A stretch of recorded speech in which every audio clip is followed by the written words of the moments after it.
Welcome back. You're still tuned into Mid-Cap Radar on CNBC TV 18. Let's talk about a corporate conversation. Rajesh Agrawal, who is the Managing Director at Insecticides India, is joining us now to discuss the big update that has come by.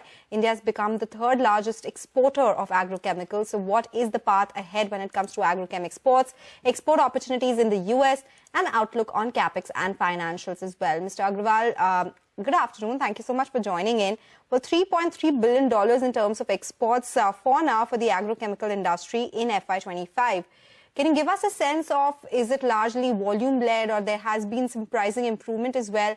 And which are the segments or the geographies which are leading this growth that we are seeing in terms of exports? India exports to the entire world.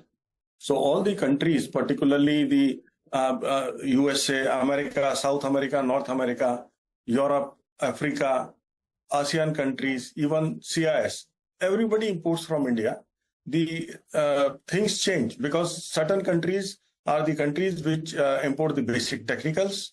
So there are countries like South American countries, America, also some parts of Europe, and then CIS sometimes, and some Asian countries. Others prefer to take white labeling. So both of the businesses are flourishing. So the maximum business which takes place for export is, I would say, the CRAMS type of business where you are making the technicals for some of the companies and they are consuming it in their countries by making the formulations. Right. Just one quick clarification. You did mention that, as a country, we do export to the US market. Now, amidst the headwinds of tariffs, what we want to understand is, number one, are agrochemicals largely exempt from tariffs, or is it just particular segments? And India versus China, what is the differential? And for insecticides, we understand the total top-line contribution of tariffs is around 5%. What can that go up to? Okay, so let me come to the broader markets. When you are supplying to the other countries, yes, you have to compete with India. But now companies are looking at China plus one policy. Under that strategy, they are ready to pay if your quality is better, a little extra. You can get, and sometimes you also get the freight advantage because freight from China and freight from India is little different, because whenever the freight prices goes up, India gets the advantage being the better placed country in the center of the sea. So you are able to compete, and then you are exporting. And then this is a restricted industry. When I say restricted, because you have to register your product in every country. So that is the challenge, not only with the Indian company, but also with the Chinese company. So if the product is registered into the country, then only it can go. So you have the fight with the registered players and generally not with the unregistered players. So you get the opportunity. So these type of opportunities are everywhere. Talking about Insecticide India, yes, our contribution in the international business is quite low, but we are working with our partners, particularly the Japanese partner, to open up the export window, not only for Japan, but for some other countries also. And we are also bagging a lot of registrations in South American markets. We are focusing on Europe, we are focusing on Asia, Africa. So our focus is all around. Though, again, I would say that the total contribution of international business to my company is just 5%, but I see it growing in the passage of time. And this year itself, we are going. Yes. How much will it grow to, Mr. Agrawal? It's 5% currently. When do you reach that double-digit mark? And when you say registrations are the big, I would say, compliance point for reaching that export markets, how much do you have to spend on a registration? Is it a costly affair overall?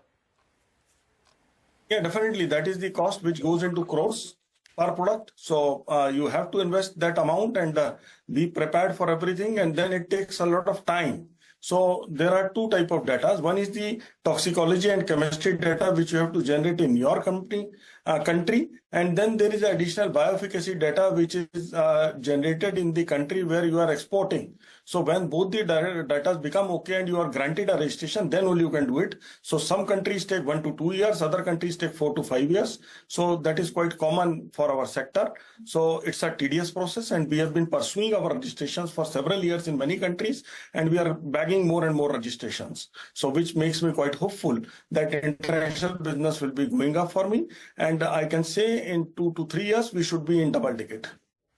So in 2 to 3 years, international growth will catch up and will become close to double digit as far as your top line contribution is concerned. That's what you're guiding us to. Okay. So let's now focus on the domestic market. especially when you're looking at Q2. This time around, we actually had an early monsoon.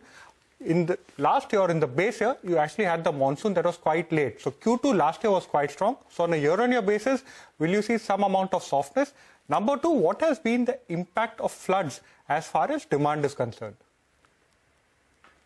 Yeah, unfortunately, there has been good monsoon, but monsoon is quite erratic since last 2-3 years.